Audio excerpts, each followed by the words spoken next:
எதுக்கு என்ன குடியார பயலுக்கு கட்டி வைக்கிறீங்கன்னு கேட்டதுக்கு எங்க அண்ணி சொல்லுது, உங்க அண்ணன் மட்டும் ஒழுக்கமா சனிக்கிழமை சாக்கடையில நாய் மைக்க ஈ மைக்க கடப்பாண்டி அவன் 10 பேரை வச்சு நான் தூக்கிட்டு வீட்டுக்கு வரணும். நாங்க கட்டிக்கிட்டு வாழல, அதெல்லாம் கல்யாணத்துக்கு அப்புறம் சரியா போயிடுங்கிறாயா. இருந்தாலும் நான் கண்டுபிடிச்சிட்டேன்னு எங்க அண்ணி ரிஜெக்ட் பண்ணிடுச்சு.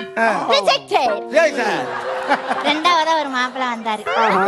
நானும் ஆசையா அப்படி வெட்கப்பட்டுக்கிட்டு எட்டி பார்த்தேன் பாருங்க. ஏமா அதெல்லாம் பண்ற? இதுங்க பொண்ணு பார்க்க வந்தா சும்மா இருக்குங்களா? எங்க பாட்டு பாடி காமி, எங்க டான்ஸ் ஆடி காமி. சரி நமக்கு தான் பாடவும் வரும் ஆடவும் வருவோமே, ஒரு ஆட்டத்தை ஆடி பார்ப்போம்னு எங்க அண்ணி சொல்லி கொடுத்தாங்க ஒரு பாட்டு. ராஜாவின்